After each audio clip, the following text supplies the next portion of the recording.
Stop. I'm all in. I can't believe it. Ladies and gentlemen, Joe Hachem is the world champion of poker.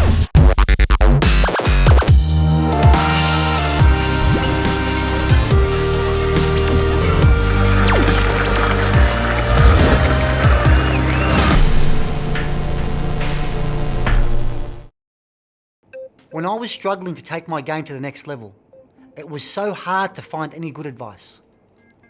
That's why I've decided to start the Joe Hachem Poker Academy. Whether you're a novice, social player who plays with their friends once a month, or you've got your sights set on winning the next major tournament, there is so much I can teach you. There is no big fancy corporate behind this. There's no sponsorship, no advertising. There's no one telling me what I can and can't say. It's simply me telling you the truth, what I think it'll take for you to become a better poker player. Let me give you 3 great poker tips which will make you a better poker player instantly.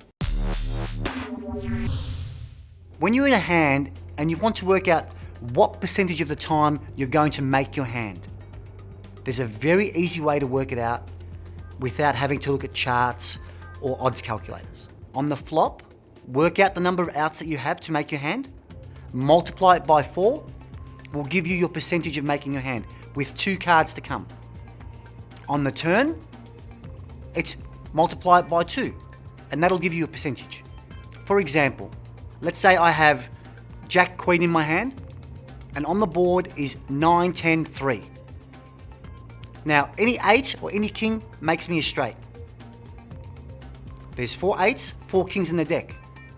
There's 8 cards that will make my hand. 4 times 8 is 32. See, I remembered my times table from primary school. On a turn, 2 times 8, 16. That'll give you a very close percentage call of how often you're going to make your hand.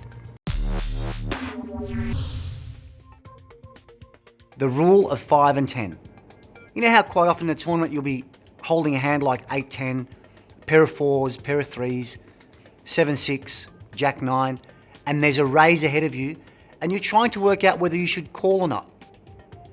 The rule of 5 and 10 says that if that raise is less than 5% of your stack, then it is an easy call. If it is more than 10%, then it is an easy fold. And anything in between, well, that's just a judgment call.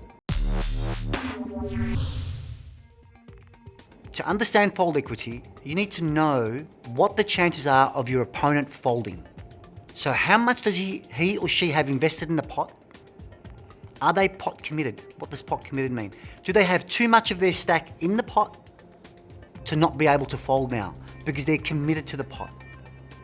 So when you're playing a hand and you're thinking about pulling off a bluff, make sure you know what the stack sizes are and how much invested in the pot your opponent is, how big the pot is, how much they have left, to work out your fold equity.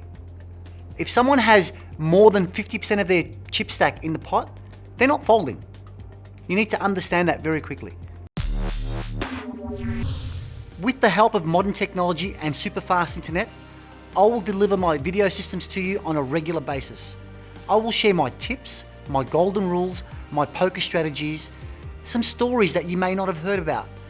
All things interesting around poker directly from me. You can't find this information anywhere else. You know why? Because it's my information. This is just me teaching you poker, pure and simple. Come and join me at the Joe Hachem Poker Academy. I give you my personal guarantee that I will teach you everything I know about playing poker. I look forward to working with you, and until then, pass the sugar. I bet you've never heard about this before. I'll show you one card. What do you think the other one is? If you have ace king against ace queen, you're usually about a 70% to 30%. Is that a good bet, do you think? I hope you enjoyed this bad beat, because I certainly did. Joe will need only the queen of diamonds. Boom! Thank you very much. I say to him, listen fella, if you call and win this, I'll give you another photo. They're the two tells. One of them means they're bluffing, the other one means they've got the nuts. When someone's pair of twos cracks your aces, you can cry a little bit.